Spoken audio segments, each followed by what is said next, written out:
Hello everyone and welcome to a long overdue installment of Gintendo. You may notice that this is not a live stream, and that is because ever since I started doing the cartography things, my live stream setup has been just completely dysfunctional. I can't seem to get the voiceover audio to work correctly. I feel like those cartography streams were going against God or something, and now I'm suffering. So instead of doing Gintendo as a stream series, instead I'm going to do it more as a Let's Play series, and maybe do some anatomy of games type discussion in here. So to begin with, for this bold new frontier, I'm going to play Mega Man because it is Mega Man's 30th anniversary, I believe December 18th, which is a week from today, and that's crazy. So, yeah, let's look back at the original Mega Man and enjoy this exciting journey into Monsteropolis. So if you go back to the original Mega Man, it pretty much starts with no fanfare. You go to this title screen and you have a bunch of dudes, and you have to select one of them and press start. So by default, I think people, the first time they play, just go to Cutman because there he is in the top left. So that's how we're going to play this. I don't think Cutman is the best stage to start with, but it is the most obvious stage to start with. So Mega Man warps in, and you look at the first screen, there's nothing threatening here. There are some interactive objects that you cannot currently interact with. If you have the Elect Beam or the Super Arm, then you can, but you don't have those at the very beginning of the game. Anyway, you get these waves of enemies here, and yeah, you kind of teaches you to learn to manage heights. It's a little daunting right out of the gate. You get these patterns of triads of robots here, but it's good. It's an introduction to the need to jump and attack. You can go high or you can go low because of the ladders, and you can do cool things like that, shooting that dude from on the ladder while carefully avoiding its return fire. It's good stuff. One of the unusual things about the original Mega Man sets it apart from other games in the series is that it has scoring. They're right there at the top, Mega Man. He's got points. He doesn't do that in other games. And in fact, those little orbs that the robots keep dropping when I shoot them, those are balls that are worth points and nothing more. They're not pickups. They have no value aside from points. So it's kind of a weird bit of video game cruft that was cut out in future games. I feel like it's safe to say that Mega Man 11 will also not have points. I think the only other Mega Man game that has had points was Mega Man Powered Up's Old Mode, which was of course just a remake, a straight remake in polygons of this game. So of course it had points. But even the remixed mode, the new mode, didn't have points. They killed it off bright and early.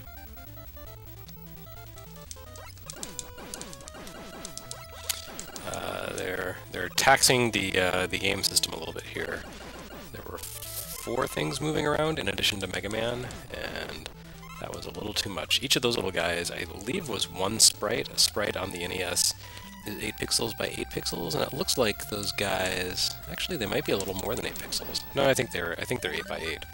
So those are like the smallest, or the largest enemy you can get with a minimum impact on the system, but even so, moving those 4 little dudes around was too much for the NES, and it has some slowdown. Yeah, look at that. Of course, one of the tricks of Mega Man is that Mega Man himself is actually more sprites than he appears to be on screen. The NES, like I said, it had 8 by 8 sprites, so Mega Man, I think, is 3 sprites high, and when he's standing, I believe he's 2 sprites wide, so 24 high, 16 wide. He's a little wider when he jumps and shoots like that. Oh, Pac-Man got me! But the thing is, there's actually some layering going on because the NES also had a limitation on the number of colors a sprite could contain. Each sprite could only be 4 colors, and one of those colors was transparency. So the transparency counted against one of the colors that you were allowed to make a sprite on the NES. So, as a result, sprites could really only effectively be 3 colors unless they were inside of a larger object. Like chunks of that big eye right here, oh, because he's so big, those could be more colors.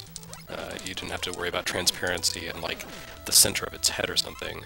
But Mega Man's a little tiny guy, so he's got lots of transparency colors around him. But if you notice, he's 2 shades of blue, black, and transparent, that's his body. That is 4 colors right there, according to the NES. So to get the white and the flesh tone on his face, they actually put another sprite on top of the standard body sprite. So that's a nice little trick they used, but it has an impact on kind of the game's resources. I'm standing in a bad place to fight this guy. This is stupid. Why don't you just go away? And he's dead, and I managed to jump that at the last second, so we have Cutman down. And this is, of course, a Gintendo stream, so I have Jen with me, obviously.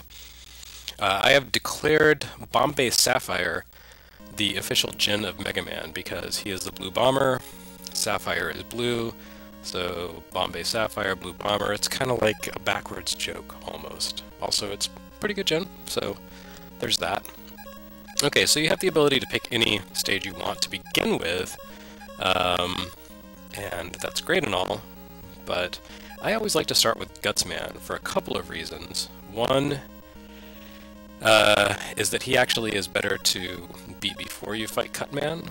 Like, I could go on to Electman first, but there's something in Electman's stage that I can't get to unless I have Cutman or Gutsman's power. So I'm going backward out of sequence here, the way an amateur might, who's playing this game for the very first time. But of course, we all know that I'm no Mega Man amateur. I'm an old man who's been playing this series since the very beginning.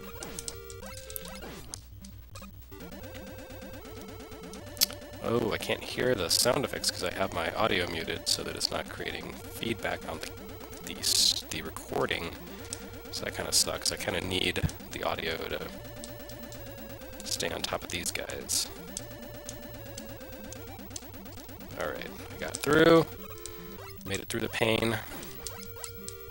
It's those guys again, but now they're fighting in a different way. They're higher up, so it creates a new kind of challenge, different than Cutman stage, where they were attacking from a little bit lower. So see, they like to mix things up.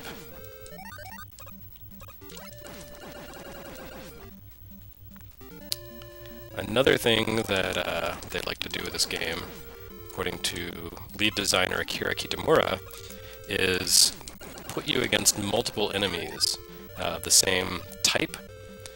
So as you just saw there, you had those picklemen. There were 2 that were pretty easy to fight, and then a third one that you had to fight while standing in front of a gap, which is bad and very difficult and challenging. But then the 4th one, after you fought the 3rd one and survived the gap battle, the 4th one was actually very easy to fight, relatively speaking. Oh, I missed my chance. I'm sad. No one up for me. Anyway, so yeah, that's a little trick that they included in the game to kind of build up this challenge, and then after you beat the difficult encounter, they would give you a slightly easier one to make you feel like, oh, I'm getting better at this. It's all just an illusion. It's a lie. It's just a big fake out. But it feels good. And I can't use Cutman against Gutsman, so I'm not even going to bother. Let's just hope that I survive this encounter. So I think I'm going to do, instead of, hour-long streams, I think I'm going to do these Let's Plays as shorter sequences.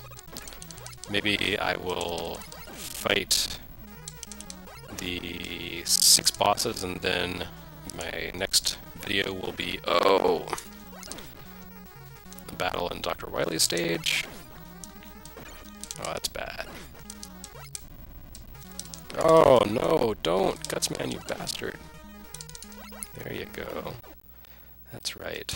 You're dead. I don't know. I'll play a few stages and then mosey along, end it for the day, and do the other stages some other time, I guess. Although that would be more practical in a game that had not continues, but passwords or some sort of save state system. Since I'm playing this on real hardware, I can't do that. Oh, I gotta turn up my Journey music. Oh yeah, faithfully, baby. Anyway, speaking of the music for this game, the composer of the original Mega Man, Manami Matsumae, is releasing, I believe, her very first solo album sometime soon. I believe December 17th, so like the day before Mega Man's anniversary. It's being sold through Fangamer and I want to say Big Wax, published via or by Bravewave. So that's pretty cool if you are a fan of this music, and you should be, and also the other really great music that she's composed in her career. Might be worth checking out. It's apparently like a hybrid of 8 and 16-bit music plus some orchestration, so there's a lot going on there, but it should kind of cover the gamut of her career, so that's pretty cool. Anyway, I am climbing up, fighting these guys, killing them softly. Oh, got hit. And they reprise that encounter much later in the game in a more difficult fashion. Oh! Dang it.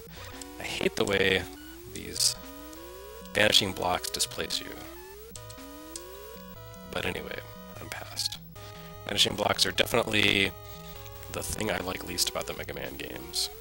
Probably. I'll probably come up with something else that I hate a little more at some point. I don't know if this not a stream approach to live plays is a good idea, but we'll see. If this gets nothing but thumbs down on YouTube, I will know that I have failed. It's those guys again. Oh, hi. Thanks. Oh, no, go down. There you go. Yeah. Not that I'm actually going to make use of that one up, because I'm going to quit midway through, but what the hell. Everyone has their weakness, and my weakness is cupidity vis-a-vis one-ups.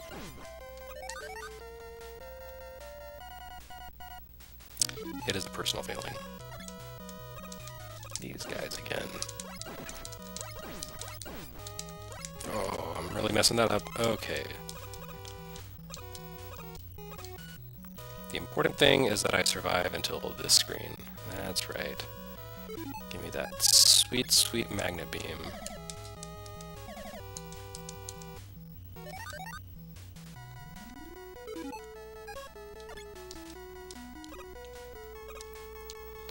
We'll take the outer path, because that inner path sucks. At least on the outer path I can use the rolling cutter, the name of Cutman's weapon, to kill those dudes. But there's no stopping the electric beam, so, well, see, there's also no escaping them.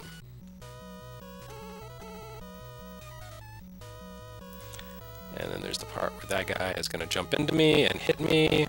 Oh, no, that's rare. Usually that guy clips through the ladder, smacks into Mega Man, and drops him to the previous screen. Really sucks.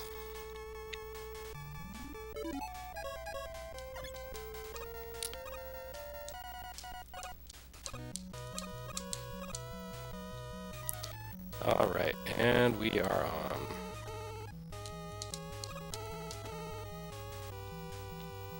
To the final showdown, where one of these guys shows up. Oh, that was lucky.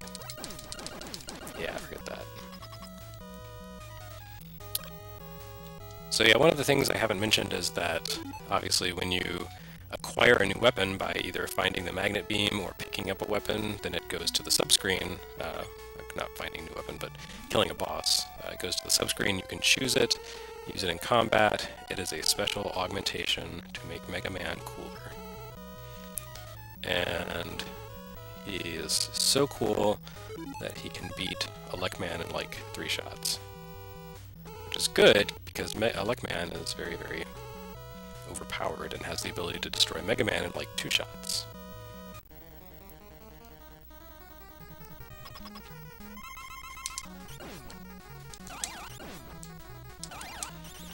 Yeah, that's kind of anticlimactic, but it goes a lot worse if you're not using the rolling cutter.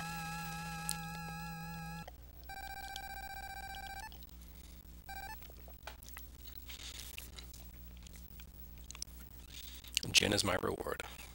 Okay, so half of those dudes are down. I don't know, maybe I could just beat this game. I have no idea. Let's go to Iceman stage, which is the suckiest stage. Actually, after playing Iceman stage, I may be over and done with this game. We'll see. Oh.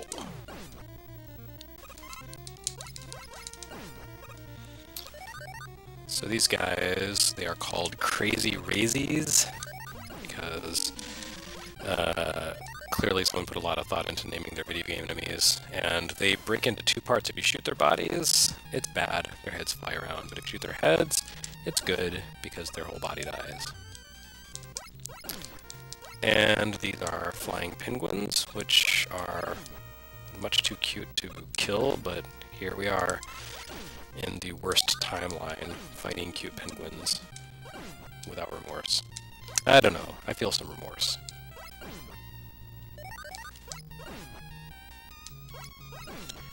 I like the collision glitches in this game. You can tell this was still them kind of trying to figure out what the heck a video game should actually be. So when you kill a guy inside a wall, his item drop goes blasting through the wall. It's great. Oh, not this part.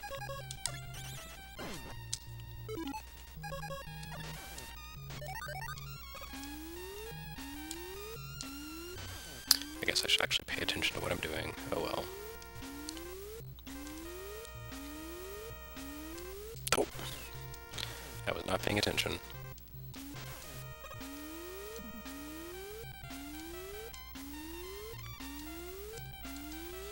There we go. Success. Kaplach.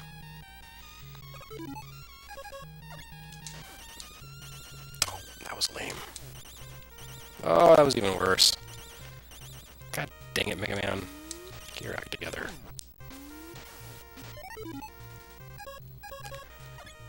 Alright. Do I want to try this? 1, 2, 3. Over.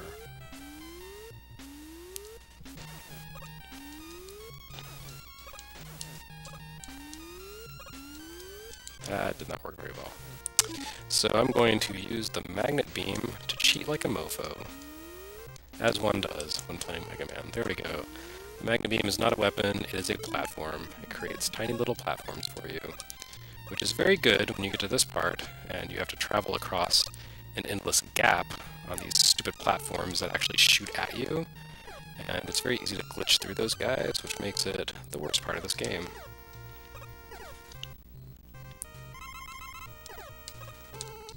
Yeah, I saw what you were doing there, buddy. Oh. Now there's penguins coming at me, and I don't quite feel so bad about killing them before. Oh, look at that!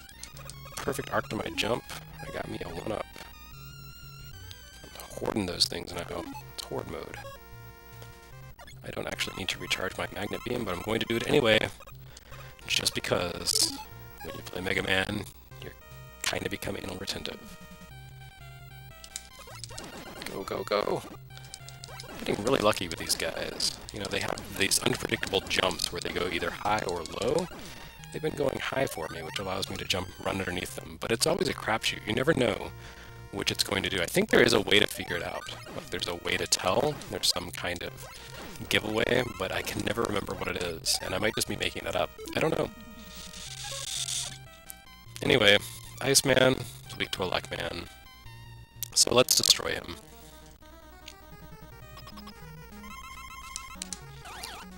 Oh, that was great. Good shot there, buddy.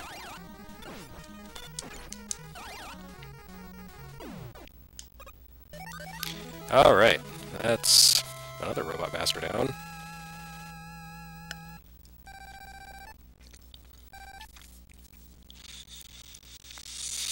Yeah, Mega Man is interesting because this was one of the first games developed internally at Capcom.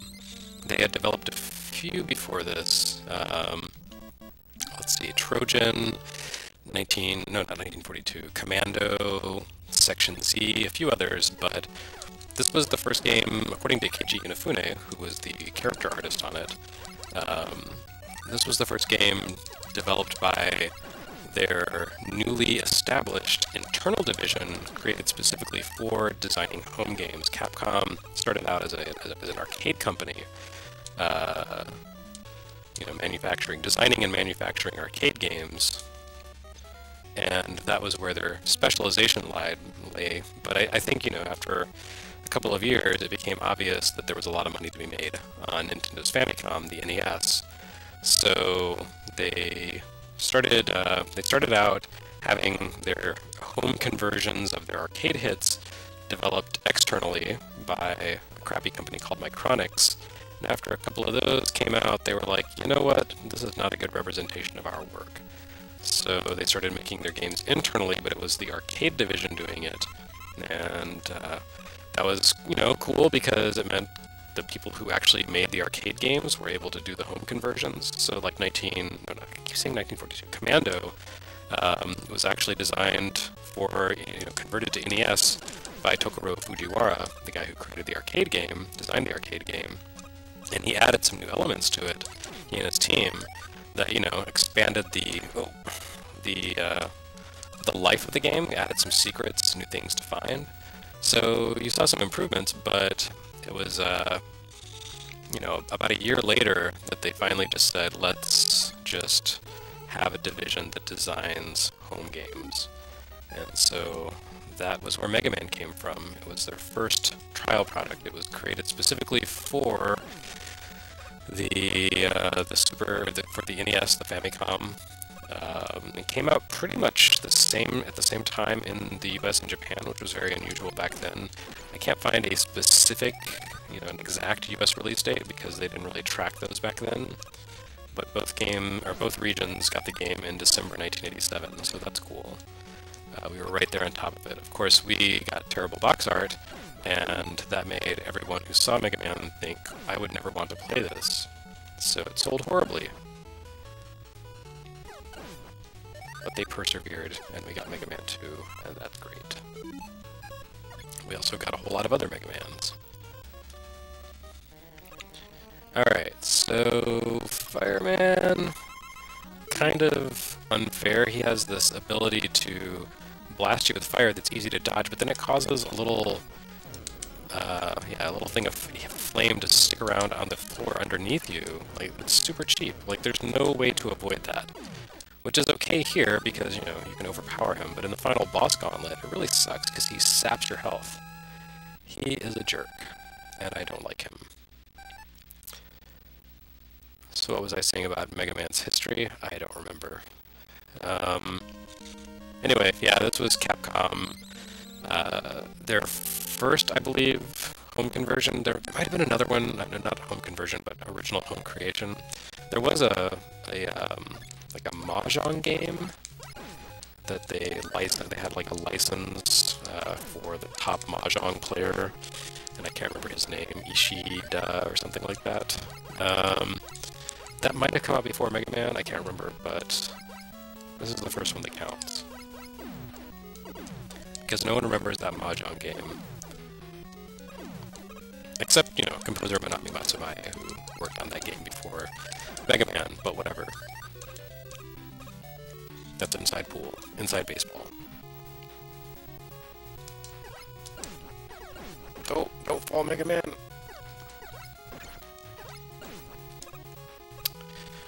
So when I played this stage, I will always remember the time I took this game over to a friend's house back in the NES days, and I was playing with him, and like his mother had a friend over, and her friend brought her son, who was several years younger than us, and he insisted noisily that he should play the game. And so my friend's mother made us, stop playing and let him play the game. So we told him to shoot a thing, and a bad guy died, and it dropped a health pickup into the spikes, and we said, oh, you need to go pick up that health pickup. And he did, and he died, because spikes kill you instantly in this game, and it was really funny. We were tiny trolls.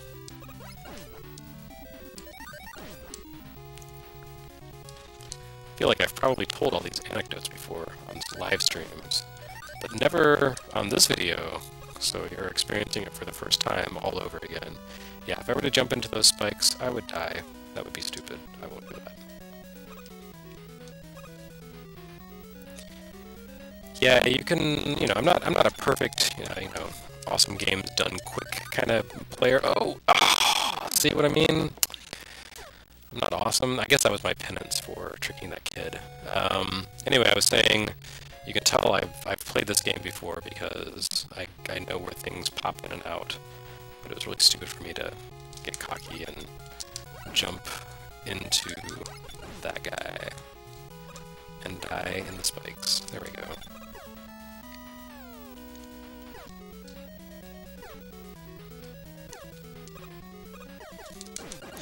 But I can make up for it by collecting a 1-up. Jump, little Sniper Joe.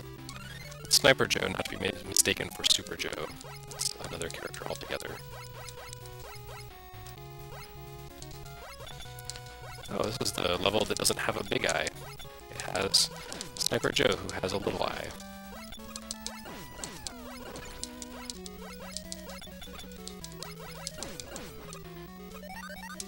There we go. Into the pit of death. Look at that, I've almost beaten all the stages. So crazy. And that was lazy of me, but I don't care. That's how you speedrun, kids. Just fall into those little dudes. So how come when I use Fireman's weapon, I don't get those cool little effects stick around on the ground underneath the enemy? It's lame. Alright, well, anyway, that is the first half-ish of Mega Man. I have filled this half hour with banter and nonsense. I hope that has been enjoyable to you. So, I think I'm going to call it a day here and come back and resume the game from where I left off. I don't really feel like facing Dr. Wily's stage right now, but maybe if I sleep a little more sometime, I'll be more energized. So, yeah, that was Gintendo Stream 28 Part 1, I think. So join me sometime soon, maybe later this week, hopefully before the actual 30th anniversary of Mega Man, for the remainder of this stream. It'll be good times for everyone. Alright. Did I say stream? I don't mean stream. I mean let's play. Yes. Okay, thanks for watching.